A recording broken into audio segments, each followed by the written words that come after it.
Hello guys, welcome to our channel. In this video, I'm going to show you how to create group chat on Snapchat.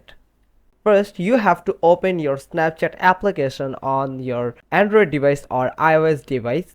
Now, the second option from bottom left corner, you will find a message icon. Click on it.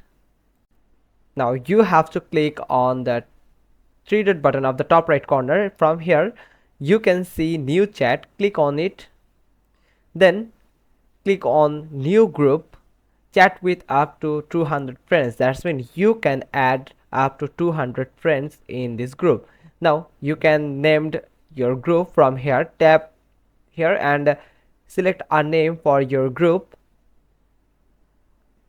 Then search for the friends you want to add to your group. Also, you can select your friends from your recommended list.